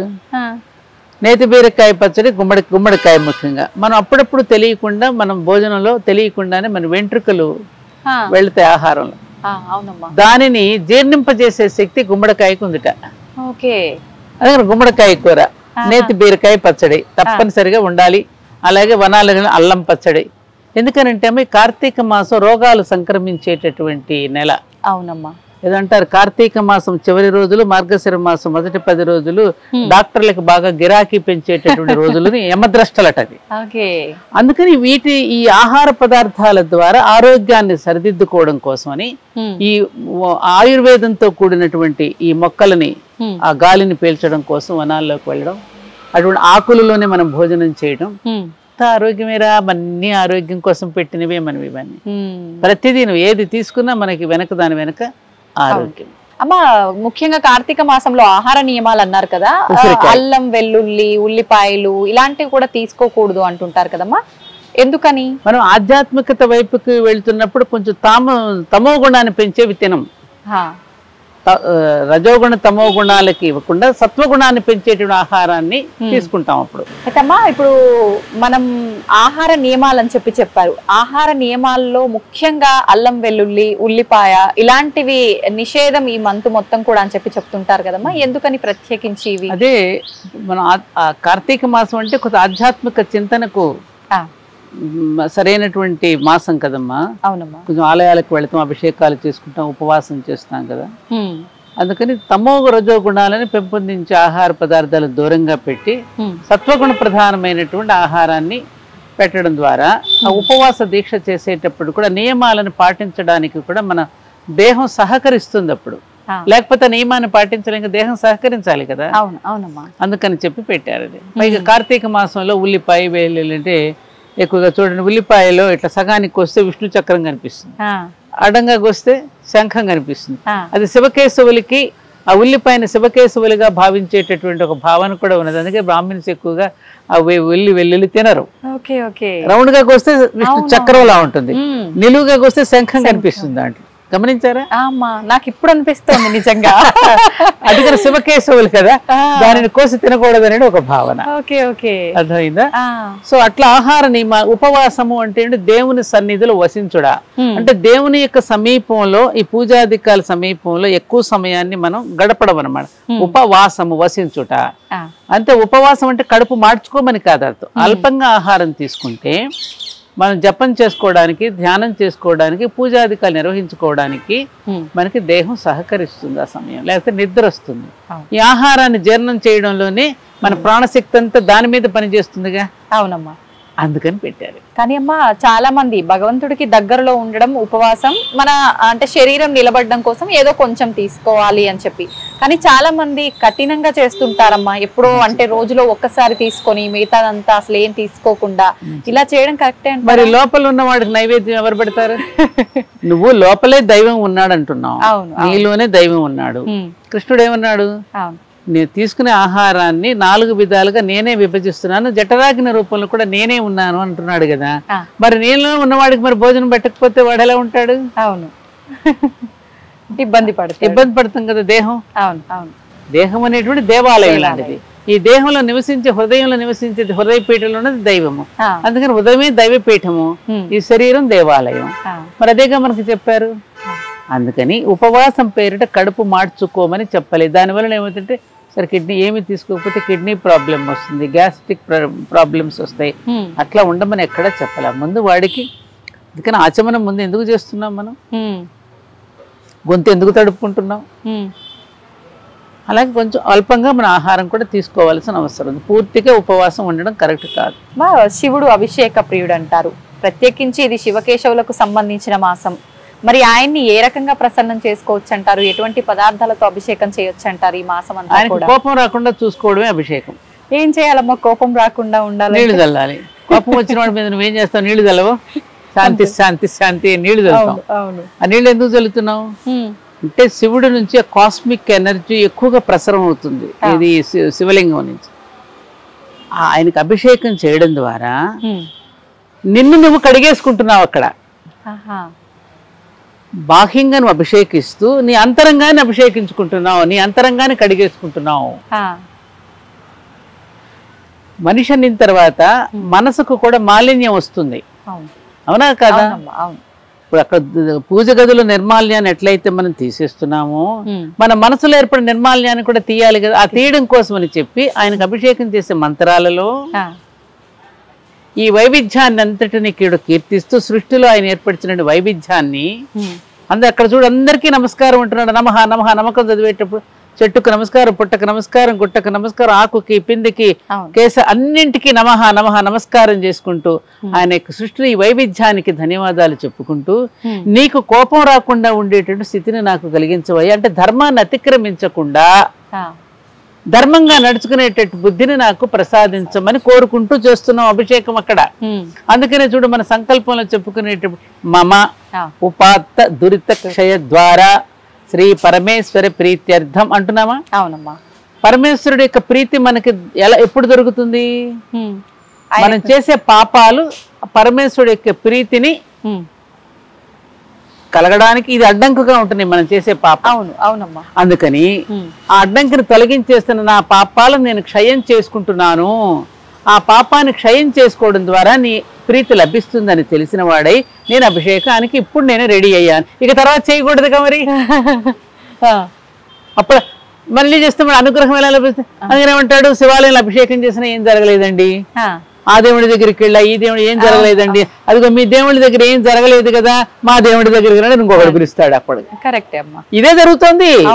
ఈ పరమార్థాన్ని మనం తెలుసుకోకపోవడం వల్ల అడగగానే దేవుడు మనకి ఇచ్చేయడు, నీకు ఏది కావాలో అది ఇస్తాడు, ప్రమాదకరమైనవి ఇవ్వడు, నీకు ప్రమాదం లేనివి ఇస్తాడు భగవంతుడు. నీకు తెలియసో తెలియక అన్ని అడుగుతూ ఉంటావు. చిన్న వయసులో తెలియని వయసులో పిల్లవాడు స్కూటర్ కొనియమంటే నువ్వు కొనిస్తావా? ఆగనాన్న నీకు ఇంకా వయసు రావాలని అంటావా? అలాగే నీకు తెలుసో తెలియకు నీ కోరికలు నీకు ఒక్కొక్కసారి ఇబ్బంది పెడతాయని చెప్పి అన్ని ఇవ్వడు. మనం చేసుకున్న పాపపు కర్మలు తగ్గే కొద్దీ మన కోరికలు నెరవేరుతుంటాయంట కదమ్మా. అంతే కదా మరి. నువ్వు గుణవంతుడు అవుతున్న కొద్దీ కూడా నేను మురుసుకుని నీకు కావలసినవన్నీ అందిస్తూ ఉంటాడు ఆయన. మనం అలాగే పాపాలు చేసుకుంటే ఇవ్వమంటే ఇదిగో నీకు చేస్తే నీ వెంకటేశ్వర స్వామి దగ్గరికి వెళ్ళి ఇదిగో నాకు దీంట్లో ఇంత డబ్బులు కనుక వస్తే 50% నీకు ఇస్తా 50% నేను తీసుకుంటా అనేటటువంటి వ్యాపార సరళిలో దేవుడి దగ్గర కూడా మాట్లాడితే ఏమవుతుంది? నవ్వుకుంటాడు ఆయన. అంతే.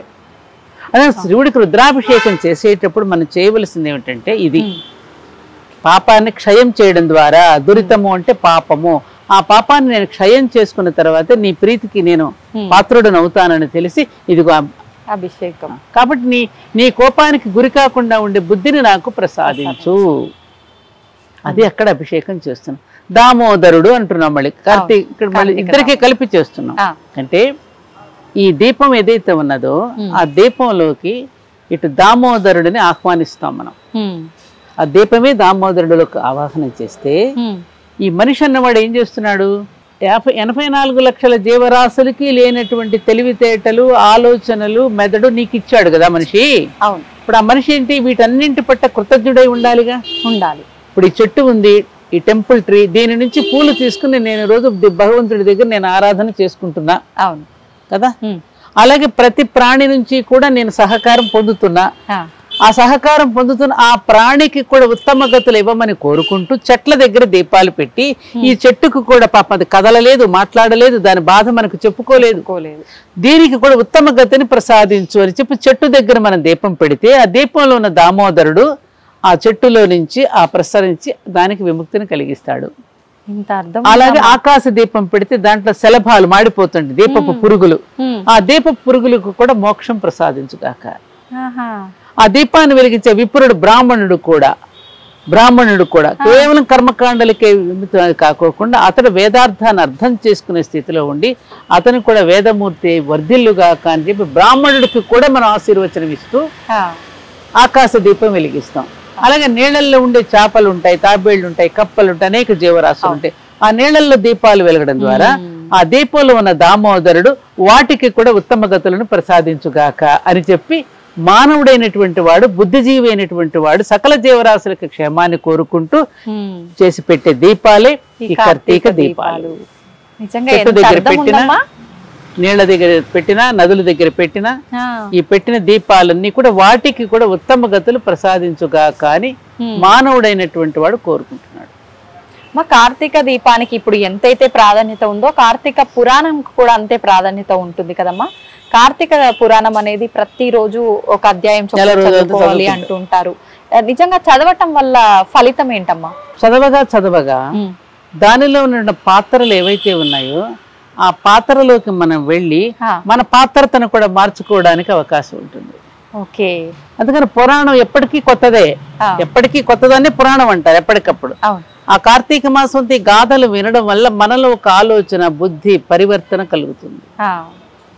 అందుకని ఒక్కొక్క పురాణంలో ఒక్కొక్క గాథ ద్వారా ఎవరో తెలియకోకుండా వెళ్ళి అక్కడ ఒక ఒత్తి వెలిగించడం ద్వారా, ఏదో కథ ఉంది కదా అతని పేరు, వెలిగించడం ద్వారా అతను కూడా ముక్తిని పొందాడని, అతనికి కూడా స్వామి అనుగ్రహం దొరికిందని కథల్లో చదువుకోవట్లా.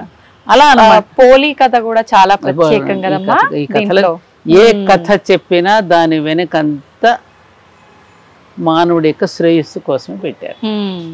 అంటే మనం ఏం చేసినా మన ధర్మాన్ని మనం ప్రపంచ దేశాల్లో ఎక్కడ ఇన్ని పండుగల రూపంలో మనుషులను ఈ విధంగా ప్రచోదనం చేస్తూ చెడిపోనివ్వకుండా సంవత్సరం అంతా పండుగలు చేసే దేశం ఏదైనా చూసావా నువ్వు? మనదే అమ్మా. మన ఋషుల సంతానం, మనువు యొక్క సంతానం మానవులం మనం. ఆ మనువు కొన్ని ధర్మ సూత్రాలను మనకు పెట్టాడు, దానిని ఆచరింపచేసి మనల్ని ఎప్పటికప్పుడు తరించడానికి, ఉత్తమ జన్మ ఎత్తడానికి ఒక ఏర్పాటు చేశాడు. మనిషి చెడిపోనివ్వకుండా జాగ్రత్తలు పడిన దేశం ఇది. ఎట్లా పడితే అట్లా జీవించనివ్వలా మనల్ని. ఎలా పడితే అలా జీవించినది ఆర్యావర్తన పుణ్యభూమిగా ఎందుకు పేరు పొందుతుంది? ఆర్యావర్తనం అంటే శ్రేష్టమైనటువంటి వ్యక్తులు కలిగిన భూమి మనది, శ్రేష్ఠులు జన్మించిన భూమి. అందుకని మనకి ఈ పండుగల రూపంలో, ఈ ఆచార వ్యవహారాల రూపంలో మనల్ని ఒక పద్ధతిలో జీవింపచేసి సమాజానికి ఒక మేలు చేశారనమాట. లేకపోతే అందరూ నరకాసురులు అయిపోతే, అందరూ రావణాసురులు అయిపోతే ఏమవుతుంది అప్పుడు దేశం? అల్లకల్లోలము. అందుకని ధర్మాన్ని నిలబెట్టడం కోసం, మానవ ధర్మాన్ని నిలబెట్టడం కోసం, మానవుడు మాధవుడుగా ఉండడం కోసం అని ఇన్ని రకాల పద్ధతులు పెట్టి. ఉసిరికాయ ఆరోగ్యం భాస్కరాదిచ్చేత్ అన్నారు. ఉసిరికాయ సూర్యుడికి ప్రతీక, అర్కం. అందుకని ఆదివారం నాడు ఉసిరికాయని తలవరు, ఉసిరికాయ పచ్చడి తినరు. అది సూర్యుడు, ఆదివారం సూర్యుడికి సంబంధించింది కదా. అందుకని కరతలామలకం అంటాం. కరతలామలం అన్ని అంటే అన్ని, ఆమలకం అంటే ఉసిరికాయ, కరతలామలం అంటే చేతిలో అమలకం ఉంటే ఆరోగ్యం నీ గుప్పిట్లో ఉన్నట్టే. కరతలామలకం, నీ చేతిలో ఉసిరికాయ ఉంటే ఆరోగ్యం నీ గుప్పిట్లో ఉన్నట్టే అని అర్థం. అంతటి ఆరోగ్యప్రదాయమైనటువంటి ఉసిరికకి అంతటి ప్రాధాన్యతనిచ్చి మన తులసికిన ఉసిరికి వివాహం లాగా కళ్యాణం చేసి దాని యొక్క ఆరోగ్యాన్ని మనం అది ఇచ్చేటటువంటి ఆరోగ్య సౌభాగ్యాన్ని గుర్తుపెట్టుకుని దానికి కూడా నమస్కారం చేసుకుని దాని కింద కూర్చొని భోజనం చేసి దాని మీద దీపాలు పెట్టి. అమ్మ, ఈ ఉసిరికాయ దీపాలతో పాటు 365 ఒత్తులు అని చెప్పి కూడా వెలిగిస్తూ ఉంటారు. దీని ప్రాధాన్యత ఏంటమ్మా? ఇది నిజంగా శాస్త్రంలో ఉందా? 365 రోజులు కదా మనకి. అవునమ్మా. 365 రోజులు పూజ చేసుకోలేనటువంటి వాళ్ళకి రోజుకు ఒక ఒత్తి చొప్పున ఒకే, అంటే సంవత్సరం భోజనం అంతా ఒక రోజున పెడితే వాడు ఎలా తింటాడు? అట్లా 365 రోజుల యొక్క ఫలితం పొందుతారు అనేటటువంటి దీంతో ఆ ఒత్తులను అలా పెట్టారు. అయితే మనం ఏం చేస్తామంటే ఏదో పెట్టాడు తీసుకొని తులసికోట దగ్గర ఆ ఒత్తులు వెలిగిస్తే ఆ చెట్టు ఏమో కాలిపోతుంటది. ఏమ్మా, అది ఎక్కడ పెడితే అక్కడ పెట్టేస్తున్నారు, ఏది పెడితే అది పెట్టేస్తున్నారు. ఇవేమో కొన్ని కొన్ని కొన్ని కొన్ని కల్పిత గాథలు, కొన్ని అతిశయోక్తులు కూడా వచ్చాయేమో మన ఆచార వ్యవహారాలు. నేను ఒకటి చెప్పాను. ఈ కార్తీక మాసంలో వచ్చే 365 దీపాలకి మేము మహాప్రాణ దీపం అని నేను ఒక ఆరోగ్య ప్రాథమిక చికిత్సా కేంద్రం ప్రారంభం చేశాను. నేను 365 రోజులు కదా, 365 రూపాయలు కదా వేసుకుందాం, ₹1. ఆ 365 ఒత్తులు వెలిగించడం సంతోషమే, అది కూడా ప్రకృతికి ఇబ్బంది కలగకుండా వెలిగించాలి. దాని బదులుగా 365 రూపాయలు సంవత్సరానికి మీరు ఖర్చు పెడితే 365 మంది ప్రాణాలు నిలబెట్టచ్చు. 365 రూపాయలు కట్టారనుకోమ్మా మనకి సంస్థకి, ఒక మంచి డాక్టర్ని పెట్టి చాలా మందికి పేదవాళ్ళకి పాపం వాళ్ళకి బీపీ ఉందని కానీ షుగర్ ఉందని కానీ చిన్న చిన్న వ్యాధులు ఉన్నాయని కూడా తెలియదు వాళ్ళకి. ఆ బీపీ షుగర్లు టెస్ట్ ద్వారా వాళ్ళ లోపల ఏం జరుగుతుందో కొంచెం వాళ్ళకి తెలియచేసి దానికి తగినటువంటి ప్రాథమిక చికిత్స అందిస్తే అది కానీ ఊపిరి పోసినట్టే కదా, ప్రాణం పోసినట్టే కదా. ఖచ్చితంగా. అందుకే మహాప్రాణ దీపం. ఆ దీపాలు వెలిగిస్తే ఎలా ఉంటుంది? చాలా బాగుంటుంది కదా. ఇప్పుడు నువ్వు దీపాలు వెలిగించి వాడు ప్రాణం పోతూ ఉంటే నువ్వు చూస్తూ ఊరుకుంటే మరి ఈ వెలుగుతున్న దీపం నిన్ను వేళాకోళం చేయదు. నిజంగానే అమ్మా, ప్రయోజనమే లేదు దీనివల్ల. ఆ మహాప్రాణం నుండే మనకి ప్రాణశక్తి వెలుగుతోంది కదా, కాబట్టి మరొక ప్రాణానికి ఊపిరి పోసినట్టు అవుతుంది కదా మనం. అందుకనమ్మా మన పూజాధికాలన్నీ కూడా సజీవ విగ్రహాలను ఆరాధించడానికి విగ్రహారాధన అనేది ఒక శిక్షణ రూపంగా మనకు అందించారు. ఈ పూజాధికాలలో పెట్టి దాన్ని మనకి సమాజ సేవ అనేది ఎలా చేయాలో ఈ పూజాధికాల ద్వారా మనకు ఒక శిక్షణనిచ్చారు అనేది గ్రహించుకుంటే యొక్క పరమార్థం నెరవేరుతుంది. ఏమంటావు? అవునమ్మా, నిజం. మీరు చెప్పింది నిజంగానే నిజమమ్మా. అసలు ఈ 365ల కాన్సెప్ట్ ఏదైతే ఉందో అది నిత్యం దీపం వెలిగించిన అంత ఫలితం వస్తుంది అని చెప్పి మొదలు పెట్టిన విధానం కాస్త ఇంట్లో ఎంతమంది ఉంటే అందరూ ఒక్కొక్క 365ల కట్ట వెలిగించాలి అనేంత వరకు వెళ్ళిందమ్మా ఇది. సహకుటుంబానం అంటున్నాం ఇంకా మళ్ళీ ఎందుకు ఒకరికొకరు దీపం, మళ్ళీ అక్కడ కూడా అసలే మనుషులు వేరైపోతున్నాం, మళ్ళీ దీపాలు కూడా వేరు చేసుకోవాలా? అవసరమా చెప్పు? లేదమ్మా, నిజంగా ఇవన్నీ లాజిక్లు మిస్ అవ్వటం వల్లనే ఒక రకంగా వెళ్ళిపోతున్నాయమ్మా. అమ్మ నేను ఏమనుకోపోతే ప్రేక్షకులు కూడా ఏమనుకోపోతే ఒక మాట అంట. చెప్పండి అమ్మా. ఈ రకరకాల అభిప్రాయాలు రకరకాల భావజాలంతో ఒక రకంగా నన్ను అడిగితే ఒక పిచ్చెక్కిచ్చేస్తున్నారు, గందరగోళం పడిపోతున్నారు. మన మూలం ఏంటో తెలుసుకోవట్లా, మనం ఎందుకు పెట్టారో తెలుసుకోవట్లేదు, ఏదో ఎవరో చెప్పారు ఏదో పండితు అని చెప్పి వెర్రితో వెళ్ళిపోతున్నారు. దానివల్ల ప్రకృతికి తీర్థయాత్రలు కూడా అలాగే జరుగుతూ ఉన్నాయి. అన్ని చోట్ల కూడా ఒక గందరగోళం వచ్చేస్తుంది. అవునమ్మా. ఇంట్లో వదిలేసేసి బాధ్యతలు లేకోకుండా వెళ్ళమని చెప్పారా మనకి? లేదు కదా. దానివల్ల ఏమిటంటే తీర్థయాత్రలకు వెళతాం, అన్ని చూస్తూ ఉంటే నా దేశం ఎంత గొప్పది అని. ఒక్కొక్క ప్రదేశానికి వెళ్ళినప్పుడు ఒక రకమైనటువంటి ఒక భావన, నా దేశం ఇంత గొప్పదా అని. దేశం అంతా నువ్వు పర్యటన చేస్తున్నప్పుడు ఎప్పుడో ఒక్కసారి వెళ్ళ, అంతేగాని ప్రతిసారికి ఎవరో చెప్పారు చారుధామ యాత్రలని ఆ యాత్రలని ఈ యాత్రలను తెగ పగిలిపడి మళ్ళీ వచ్చి మాత్రలు వేసుకోవడం, యాత్రలకు తిరిగి రావడం, అంత అక్కర్లా. ఆ ఛాందస భావాలు పెంపొందించుకోకుండా దైవాన్ని ఆరాధించుకోవడం అనేటువంటి పద్ధతి ఏదైతే ఉందో దాన్ని మనం అనుసరిస్తే చాలు. ఛాందసాలు ఎక్కువైపోతున్నాయి. అవునమ్మా, చాలా మంది ఆధ్యాత్మికతకు దూరం అవటానికి కూడా ఒక రకంగా ఇలాంటి భావనలే కారణం. మా మాస్టర్ గారు ఎప్పుడు చెప్పారు, 3 చాలు పరిపాలిస్తున్నాయి మనల్ని: చాపల్యం, చాంచల్యం, చాదస్తం. బాల్యంలో చాపల్యం, యవ్వనంలో చాంచల్యం, వృద్ధాప్యంలో చాదస్తం. 3 చాలు. నిజమే అమ్మా, గురువు గారు చాలా కరెక్ట్ గా చెప్పారు కదా. అందుకని అవి తగ్గించుకుని దాని పరమార్థం ఏమిటో చెప్పి ఇప్పుడున్నటువంటి తరం పిల్లలకి ఆసక్తిగా వింటున్నారు వాళ్ళు. అవును అవును, మనలాగా పెద్దవాళ్ళు చెప్పేసింది వినేసి చేయరు ఇప్పుడు పిల్లలకి. వాళ్ళకి కావాలి వివరణ ఇస్తే ఇప్పుడు పిల్లలు బాగా రిసీవ్ చేసుకుంటున్నారు. ఆ తరానికి మనం అందించగలిగితే వాళ్ళు చాలా చక్కగా మనం దేవాలయాలకు వెళ్ళినప్పుడు మనం ఎలా ప్రవర్తించాలి, ఇప్పటికి ఇన్ని తిరుగుతున్నాం, ఇన్ని చూస్తున్నాం. అసలు దేవాలయానికి వెళ్ళినప్పుడు, వనాలలోకి వెళ్ళినప్పుడు ఎలా ప్రవర్తించాలో అలా ప్రవర్తిస్తున్నామా మనం? లేదు. గంట కొట్టడం తెలియదు, ఆ గంటను మోగించేటప్పుడు ఆ ఓంకారాన్ని వింటున్నామా? కనీసం ఒక 5 నిమిషాలు కూర్చుని ఒక మూల, ఏదో మూలాధారం మాస్టర్ గారు అనేవారు, మూలాధారాన్ని ఒక మూల ఆనించేసి వచ్చేస్తుంది. మూలాధారం అంటే ఇక్కడే కదా ఉండేది, ఆనించేసి వచ్చేస్తున్నారు. మరి కాసేపన్నా కూర్చుని ధ్యానం చేసే సమయాన్ని మనం ఇవ్వగలుగుతున్నామా? లేదమ్మా. అక్కడ ఉన్న చెట్లను చక్కగా చూసుకోకుండా ఆ చెట్లు కొమ్మలు విరిచేసి ఇంటికి పట్టుకెళ్ళిపోయి, దేవాలయానికి తెచ్చే బదులు దేవాలయం నుంచి పట్టుకెళ్ళిపోయి ఆ పువ్వులు కోసేసి చెట్లను కొమ్మలన్నీ తీసేసుకుని పీకేసి ఎక్కడ పడితే అక్కడ కొబ్బరి చెప్పలు పడేసి అందరికి కాళ్ళకు గుచ్చుకుని క్లీన్లీనెస్ మనం మెయింటైన్ చేస్తున్నామా? లేదమ్మా. మరి ఎందుకు ఇవి? అదే మీరు తమిళనాడుకి వెళ్ళండి, దేవాలయానికి వస్తే ప్రతి భక్తుడు సేవ చేస్తాడు. అక్కడ ఎక్కడైనా శుభ్రంగా లేదంటే ఊడుస్తారు, తుడుస్తారు, మాలలు కడుతూ ఉంటారు, సంగీతం పాడతారు, పాటలు పాడతారు, ఎంత బాగా చేస్తారు వాళ్ళు. కర్ణాటకలో, తమిళనాడులో. మన పొలోమంటే ఎక్కడైనా ఉందంటే ఓ లక్షల మంది పోయి పరిగెత్తడమే తప్ప మనకు అది లేదు. మనకు లేదు. మన తెలుగు వాళ్ళకి చాలా శూన్యం, అది నేర్చుకోవాలి మనం. అవునమ్మా, నిజంగా అమ్మా. ముఖ్యంగా కార్తీక మాసం అంతా కూడా చాలా పవిత్రమైన మాసం. మీరు ఇందాక చెప్పినట్టుగా ప్రతిరోజు ప్రతి మాసం పవిత్ర మాసమే కార్తీక మాసం. ఇప్పుడు శ్రావణ మాసం రాగానే మళ్ళీ మీరు ఇదే చెప్తారు, అవునంటారా? లేదా ముఖ్యంగా కార్తీక మాసమే. మాసాలుగా మార్గశీర్షోహం అని అన్నాడని మళ్ళీ అది చెప్తాము. ఏ మాసం కాదు పవిత్రం, ప్రతిరోజు పవిత్రమైన దినమే. కానీ కార్తీక మాసంలో వచ్చే సోమవారాలకి చాలా ఋతువులు, మనకి ఋతువులు మారుతూ ఉన్న కొద్దీ మన ఆహార పదార్థాలు, మన నియమాలు మారుతూ ఉంటాయి.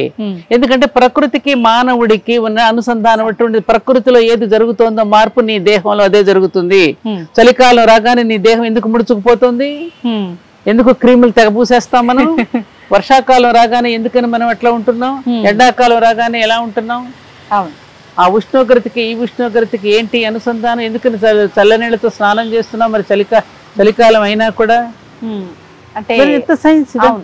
అందుకని మనకు ప్రకృతిలో జరిగే మార్పులు మన దేహంలో జరుగుతున్నాయి కాబట్టి ఆ మార్పులకు తగినట్టుగా తీసుకున్న ఆహార పదార్థాలు కానీ, మన శారీరకమైనటువంటి ఏదైతే ఉందో మన కాన్స్టిట్యూషన్, శారీరక తత్వాన్ని బట్టి మనం ఎలా ఉండాలో దానికి చెప్పగా ప్రతిరోజు మంచి రోజే, ప్రతి మాసము మంచి రోజు. 3 ఋతువులు మంచివే కదా? మంచివే. కానీ అమ్మా, మీరు ఇంత చెప్పినా నేను అడుగుతాను, కార్తీక సోమవారాలు విశేషం అంటారు, ప్లస్ ఈ కార్తీక మాసంలో వచ్చే ద్వాదశి ఇంకా విశేషం అంటారు. మామూలుగా ఏకాదశి అని చెప్పి, ఏకాదశికి ఒక ప్రత్యేకత ఉంది, ఏకాదశి ఉపవాసం అని చెప్పి. ముఖ్యంగా ఈ కార్తీక మాసంలో ఏకాదశి రోజు మనం ఏం పాటించాలి? వీటి గురించి మొత్తం మనకి కర్మేంద్రియాలు 5, జ్ఞానేంద్రియాలు 5 కలిపితే ఎన్ని? 5 + 5 10. మనసు కలిపితే 11. అదే ఏకాదశి రుద్రాభిషేకం. ఓకే. మన మనసుని, మన ఇంద్రియ దానిని జయించడం, స్వామిత్వం పొందడం, ఇంద్రియాలను జయించడం కోసమని సోమవారం నాడు ఏకాదశి రుద్రాభిషేకం చేస్తున్నాం. అలాగే ఏకాదశి రోజు సూర్యుడు, చంద్రుడు, భూమి ఏ విధంగా ఉంటుందో దానికి సైన్స్ ప్రకారం రాకెట్లు ఆ రోజున ఎందుకు ప్రయోగిస్తారు, ఇవన్నీ కూడా దానిని బట్టి ఆ ఏకాదశి రోజున కనుక మనం ఉపవాసం చేస్తే మనం ఏదైతే భగవంతుడి దగ్గరికి మన మనసు చేరుకోవాలనుకున్నది చాలా సీదాగా వెళ్ళడానికి ఒక అవకాశం ఏర్పడుతుందని చెప్పారు. అది అందుకని ఉత్తర ద్వారం తీశారు వైకుంఠ ఏకాదశి రోజున అనడానికి ఏమిటి? అక్కడ ఏం అడ్డు ఉండదు, ఆ ద్వారపు తలుపులన్నీ తీసుంటాయి కాబట్టి డైరెక్ట్ గా మనం వెళ్ళిపోవచ్చు. అక్కడ మధ్యలో ఎవరు మీడియేటర్స్ ఉండరు, నిన్నెవరు తోసేవాళ్ళు ఉండరు, నువ్వే వెళ్ళిపోవచ్చు. అందుకని ఆ సమయంలో ఆ ఏకాదశి పర్వదినం రోజున భూమి, ఆకాశము, చంద్రుడు ఉన్నటువంటి స్థితిగతులను బట్టి మనకు ఆ రోజున ఉపవాసం అంటే దైవ సన్నిధిలో వసించడం వల్ల జరిగేటువంటి ఒక ప్రయోజనాన్ని దృష్టిలో పెట్టుకుని ఏకాదశి వ్రతాలు పెట్టారు. ద్వాదశి అమ్మ, క్షీరాబ్ది ద్వాదశి, అది మీకు తెలిసిందే కదా, విష్ణుమూర్తి ఇదంతా. అందుకని ఆ రోజున తులసికి క్షీరాబ్ది ద్వాదశి రోజునే కదక్క ఉసిరికి పూజ చేసి మనకి ఉసిరి మొక్క తులసి మొక్కకి కళ్యాణం, ప్రకృతి పురుషుల యొక్క కళ్యాణం అని చెప్పి ఇటు దామోదరుడు అటు తులసికి వచ్చి కళ్యాణం చేస్తారు. అంటే ప్రకృతి పురుషుల యొక్క కళ్యాణం. ప్రకృతి అంటే ఎవరు? అమ్మవారు, ఆకాశం పురుషుడు, భూమి తల్లి. ఈ ప్రకృతి ఈ పురుషుడు యొక్క అనుసంధానం ఏదైతే ఉందో దానికి కళ్యాణం చేస్తే మన జీవితాలు కళ్యాణప్రదంగా ఉంటాయి. అంటే శుభప్రదంగా తొందరగా ఎండిచ్చేసారు. ఎందుకనంటే ఇప్పుడు అవన్నీ మనం మీకు అంత పుణ్యం వస్తుంది, ఇంత పుణ్యం వస్తుంది ఓలో మంచి పరిగెత్తి కాదు నాది. మనకు రేషనల్ అవుట్లుక్ యుగధర్మంగా వస్తున్న రోజులు ఇవి. వాళ్ళకి అలాగే దాన్ని బట్టి నీకు అది వచ్చేసింది, ఉత్తర క్షణంలో నీకు పుణ్యం వచ్చేసింది, ఆహా ఓహో అని చెప్పేసేస్తే ఓ పరుగులు పెట్టేసి ఇంకా అమూర్ఖత్వంలో పడేయకూడదమ్మా. మనం ఎదుగుతూ ఉన్నాం, మనం గ్లోబలైజేషన్ అంటున్నాం.